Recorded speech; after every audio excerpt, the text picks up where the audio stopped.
On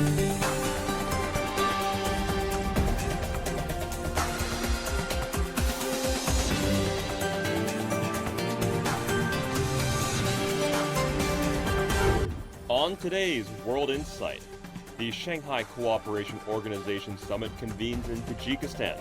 Can they find a common solution to the crisis next door in Afghanistan?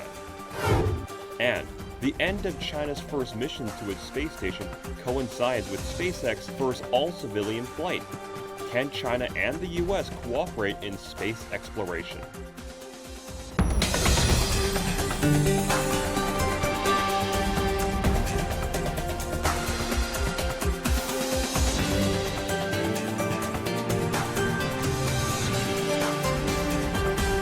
Here is our host, Tian Wei. Hello, I'm Tian Wei, and this is World Insight. The Shanghai Cooperation Organization's Heads of State meeting is taking place in Tajikistan's capital, Dushanbe. The organization is an 8-member regional security alliance, which includes China, Russia, India, Pakistan, and 4 Central Asian countries. This year, the SCO marks its 20th anniversary. Developments in Afghanistan top the agenda. Earlier today, Chinese President Xi Jinping addressed a meeting of the SCO through video link. President Xi from China said China will continue to provide vaccines to the world and urged the organization to take tough action against the terrorism. On the situation in Afghanistan, Xi Jinping said the SCO should play a positive role in facilitating peace in that country. Let's listen in. Afghanistan has undergone drastic changes. The withdrawal of foreign troops has opened a new page in its history, but Afghanistan still faces many daunting challenges, and it needs the support and assistance of the international community, particularly countries in our region. We SCO member states need to step up coordination, make full use of platforms such as the SCO Afghanistan Contact Group, and facilitate a smooth transition in Afghanistan.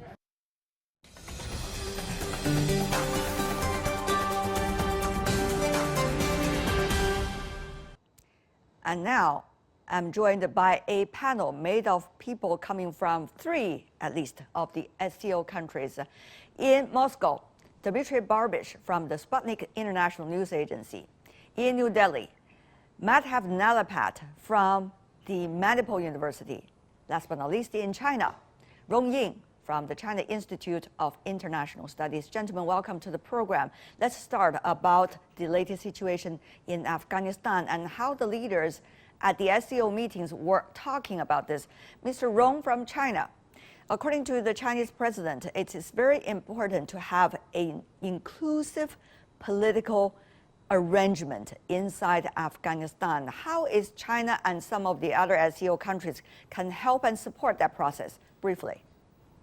Well, I think it has been very clear that this inclusivity for all the political parties in Afghanistan, including the Taliban, after it's taken over, has become a very important sort of issue, convergent issues for the region and for the international community.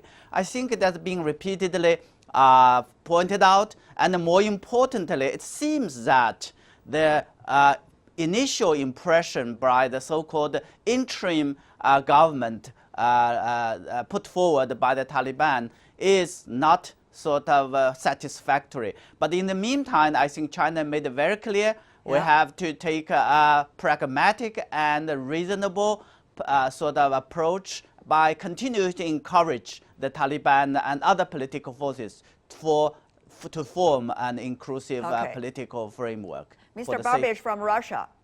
Russia already have very clear attitude toward the issue of Afghanistan. I hope you will be able to hear me. Can you hear me, sir, Mr. Barbish? It seems that we're having some difficulties. Mr. Nalapat, let me go to you in India. Now, India plays an interesting role, and there are different issues that India has with different factions in Afghanistan. Tell me more about how do you, from New Delhi's perspective, see that inclusiveness that's needed in the government? Well, I would like to say that President Xi is perfectly right, that it should be an inclusive government. and that means that there should be a fair representation of Tajiks, of Uzbeks, of Hazara, the Shia minority there, and also religious minorities, if the few that are left in Afghanistan. It's very important to ensure that. And secondly, I would say it's very important to ensure education rather than spending money on guns and weapons. I think money should be spent on schools and hospitals, especially education of women and modern education.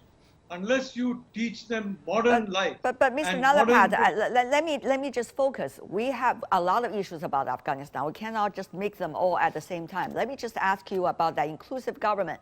About that, what is some of the perspectives that you have? Well, our perspective in India is that we have never been friendly with the Taliban. In 1996, you'll remember when President Clinton of the United States basically ensured that the Taliban would take over power in Kabul, the way President Biden has just last month. India was not at all happy. And the reason is that India wants an inclusive Afghanistan. And the Taliban represented one section of the Pashtun community. What I have seen in this current government, this so-called interim government, it's more of the same. Where is the Tajik representation, the Uzbek representation, the Hazara representation, and above all, the overwhelming majority of Pashtuns who are moderate? I see. I think it's very important that all countries with an interest in fighting terrorism, China and India in particular, should ensure that the promise of the Taliban should be kept. About terrorism, that's another issue. We're going to come back to that. Let me just focus on the government for now. Mr. Barbish from Russia, tell me more. Russia has already taken a pragmatic, but at the same time, cautious approach toward the Taliban interim government, quote unquote. Tell me more about that inclusive government. Chinese President Xi Jinping once again repeated in his speech toward the Afghan issue at the SCO summit. What is the approach of Russia? Well, I think basically the approaches of China and Russia are very similar. Just like China, Russia wants the Afghan government to represent all the people of Afghanistan, different groups representing different opinions existing inside that society. But certainly Russia is very concerned about terrorist activity that could spill over from Afghanistan. Let me tell you that Taliban is still officially a terrorist organization in Russia. Whenever you mention Taliban, the word Taliban on Russian television or radio, you have to add the word terrorist organization. So morally, our attitude to Taliban is negative. But we understand that the government that is going to be acting from Kabul includes Taliban members, and we have to deal with this government in the interest of our people and in the interest of the people of Afghanistan. So, I mean, we used to deal with some very morally unsavory characters in the past, and this is nothing new for us. All right. So I think Russia will have embassy in Kabul. We will try to create a more or less pragmatic relationship with Afghanistan, but we will be very tough on any attempt by Taliban or any other organization acting in Afghanistan to carry the terrorist activity to other countries, especially we will be negative about carrying it over to SCO members, Shanghai Cooperation Organization Let me focus members. once again on the inclusive government. We're going to talk about the anti-terror issue a bit later. And Mr. Kyrgyzstan, Barbish, you can still they hear are me. members of Collective Security Treaty Organization. Let me focus on the created government by Russia for now. In the early 90s. Maybe you have a difficulty hearing me. We took upon ourselves the responsibility to protect these countries if their security is threatened. And that gives Russia the legal powers Can to our use producer force, be able if to reach necessary, Mr. to Barbish prevent any in terrorist Russia so activity that he knows threatening these the countries? problems that we have with the audio? But Mr. Barbish, I don't know whether you can hear me now. Anyway, I heard your point, but we want to focus now on the inclusive government before we move on to the terrorism issue, because there's a lot of issues we could spread around our discussion without really focusing much on the result. Mr. Rong, I want to come back to you on that inclusive government. That is the thing that we really should talk about here. China, unlike the other two countries that are now represented in the panel discussion, in fact did not have much history about Afghanistan, only being Afghanistan's neighbor. So there were no war between China and Afghanistan, no conflicts between China and any factions in Afghanistan. But there is one thing that China wants, it seems, peace along its border and no terrorism. So Mr. Rong, tell me more about how, within the SCO framework, will China be able to work with the others who have different kinds of history, different kinds of approaches through history on the issue of Afghanistan?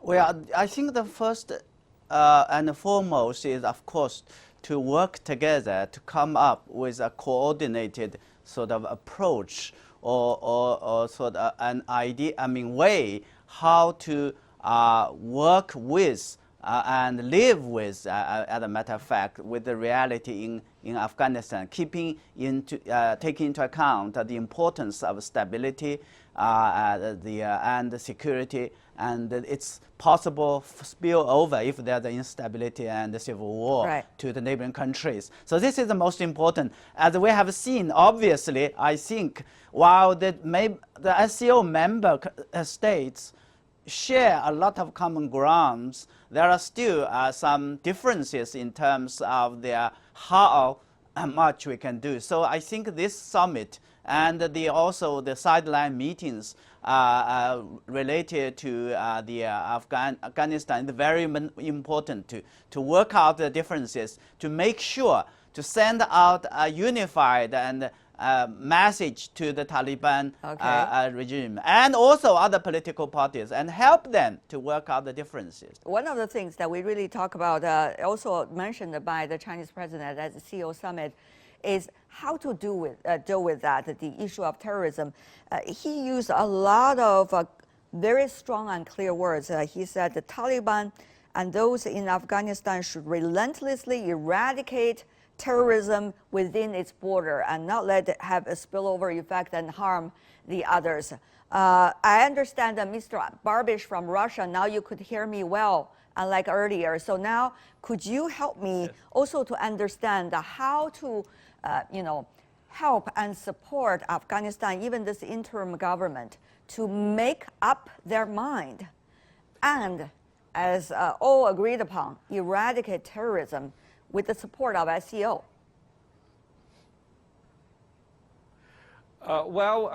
Basically, President Putin's position and Russia's position is the same as the position of President Xi of China on this issue.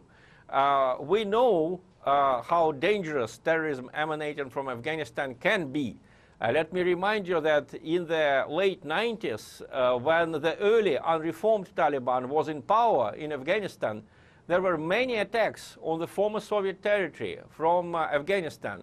And the Russian border guards who stood on the border were often victims of these attacks.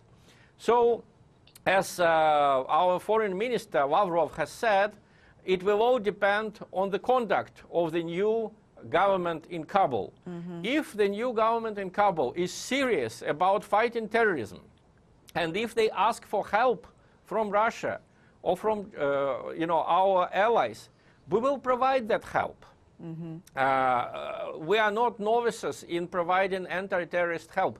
Of course, it will not be a Russian army entering Afghanistan. We are not going to commit the same mistake which we made in 1979. And in Russia, the Soviet invasion of Afghanistan in 1979 is considered officially a mistake.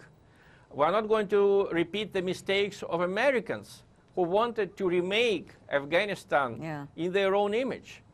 But, of course, we are interested in eradicating terrorism on the territory of Afghanistan. If the inclusive government in Kabul is indeed inclusive, and if they want to crack down on terrorist elements, they can get help from us.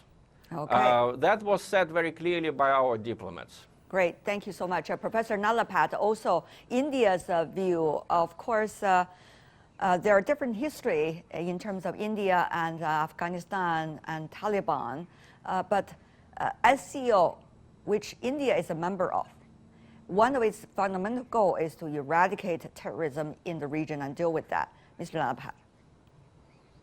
Yes, I think the Prime Minister Modi made that very clear in his speech in this very important summit of top leaders, that terrorism is a very high priority for the Indian government, and extremism and radicalization has to be fought.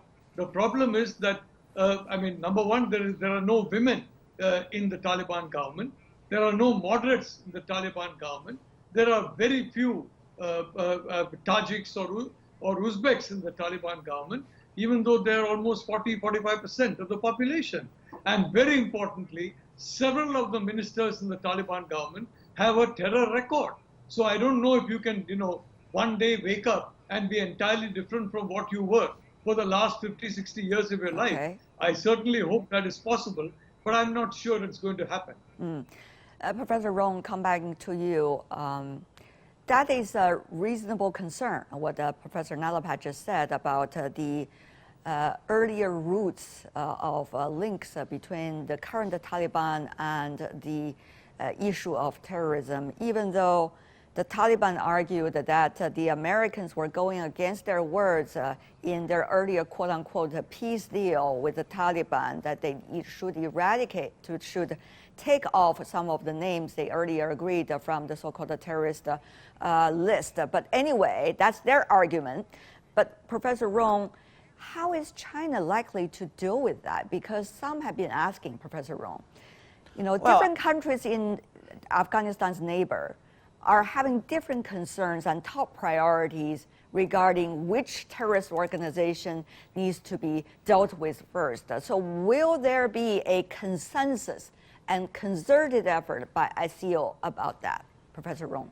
Yeah, indeed. I think there's a consensus. There's a consensus that the Taliban should have a clean cut from all the international sort of terrorist organizations that has been designated by the UN, including in the case of China, ETIM, and others. And this is being, I think, very clear and loud, and I think the Taliban definitely received that message. And China made it very clear it is one of the sort of priority issues. And I would say it is the red line. And it could also be the sort of conditions for Taliban to win the recognition, diplomatic recognition, international recognition of the neighboring country and international community. I think that the Taliban knows very well. The question is that whether they have the capability and the willingness to have such kind of clear cut. And I think we are going to know very soon, because if there's if there's anything happened in Afghanistan, like terrorist attacks against the nationals of the neighboring countries or properties, and if the government of Taliban is able to deal with, and if there's some request for intelligence, communications or cooperation, if the Taliban is able to respond positively, that would tell the regional countries and the international community that they are serious about that. But again, we need to give some time, because they are just in power for 1 month, and definitely there are many things they have to work out among themselves. So this is very something. true. That's a great point. Another thing I want to focus on is not just about the Afghanistan, but the SCO's role today. I mean, if you look at SCO, originally it was more an organization, regional one against the terrorism, and then it's expanded its function also as well.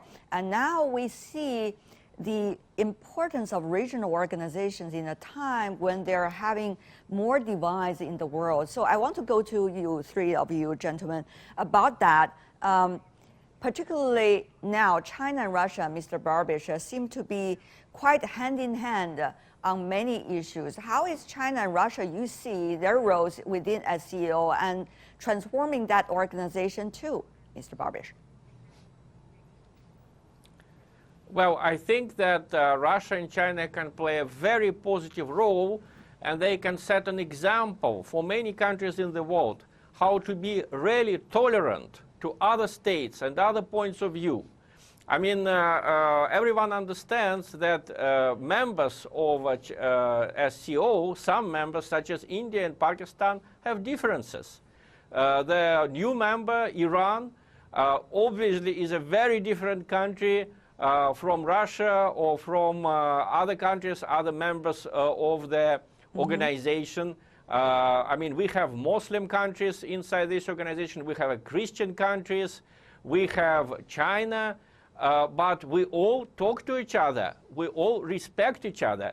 And please note that when CSO has summit meetings or when CSTO has summit meeting, we never talk about foreign enemies. We never name a single other country an enemy. And this is in the preamble of Collective Security Treaty Organization. It doesn't view any other country as an enemy. We are protecting security, we are fighting terrorism, but we don't proclaim other countries enemies. That makes us very different from NATO and from some other organizations which openly proclaim Russia and China enemies. I mean, this is scandalous in the 21st century where we have, when we have such a fragile world and there are already so many conflicts, so many dangerous weapons. It's irresponsible to proclaim other countries' enemies. I see. Mr. Nalapal, of course, India is a very interesting position. Indo-Pacific, that's proposed by the United States. Currently, New Delhi quite enthusiastic about that. But also, New Delhi is a member of the SCO. So it's politically interesting how India is walking that line. Well, I'd like to say that India welcomes Iran becoming a part of the SCO. I think the Prime Minister referred to that in his own talk. India warmly welcomes Iran because India has very deep connection with Iran.